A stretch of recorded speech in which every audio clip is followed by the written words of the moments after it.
केंद्र की राष्ट्रवादी मोदी सरकार अब कांग्रेस की पिछली सरकारों की एक बड़ी सोची समझी साजिशों को सुधारने जा रही है।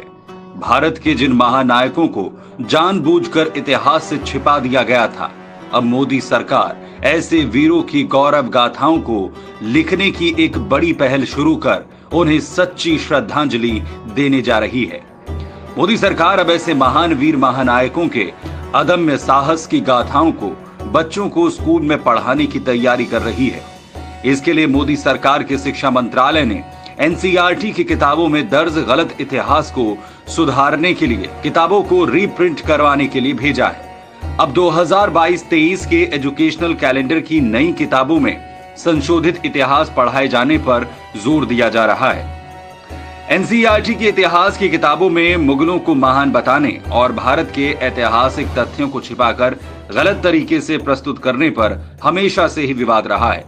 राष्ट्रवादी चिंतकों और आलोचकों ने हमेशा पुरजोर तरीके से इस बात को आगे रखा कि पुरानी सरकारों ने अपनी राजनीति को चमकाने के लिए इतिहास की किताबों में ये तो छपवाया कि लाल किला, कुतुब मीनार और ताजमहल किसने बनवाए, लेकिन ये तथ्य जानबूझकर छिपा लिया गया कि देश की राजधानी दिल्ली में स्थित कुतुब मीनार बनवाने के लिए आक्रांता कुतुबुद्दीन ऐबक ने मेहरौली में 41 हिंदू जैन मंदिरों को तोड़ा और फिर उन्हीं मंदिरों के पवित्र पत्थरों और मिट्टी पर मीनार का निर्माण करवाया। इतिहास की किताबों में मुगलों की कथित बहादुरी तो लिखी गई, लेकिन पवित्र सोमनाथ मंदिर को बार बार किसने और कैसे तोड़ा, मथुरा और काशी के मंदिरों को ध्वंस क्यों और किसने करवाया, इसके बारे में कुछ नहीं बताया गया। इतना ही नहीं, किताबों में अकबर को तो महान बताया गया, लेकिन अपने राज्य को बचाने के लिए उससे जिंदगी भर लड़ने वाले महाराणा प्रताप के बारे में विस्तार से नहीं बताया गया।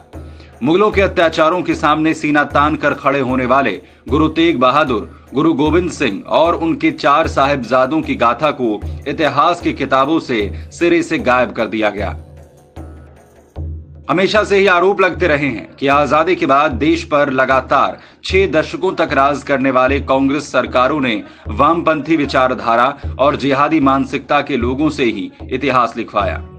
कई इतिहासकारों और शिक्षाविदों का कहना है कि कांग्रेस की सरकारों ने सनातन संस्कृति और देश के नायकों को इतिहास से गायब करने के लिए ऐसी हरकतें की, जिन्होंने अपने कुतर्कों और छद्म उदाहरणों के जरिए इतिहास की किताबों से असली वीर योद्धाओं को तो दूर कर दिया, साथ ही कुछ सोची समझी साजिशों के तहत आक्रांताओं और हिंदू विरोधियों को बहादुर और उदार बताकर प्रस्तुत करवाया जाता रहा। अब ऐसे मोदी सरकार कांग्रेस की सरकारों की पिछले 6 दशकों की गलतियों को दूर कर भारत के गौरवमयी इतिहास के वीर योद्धाओं के नाम को अमर करने जा रही है।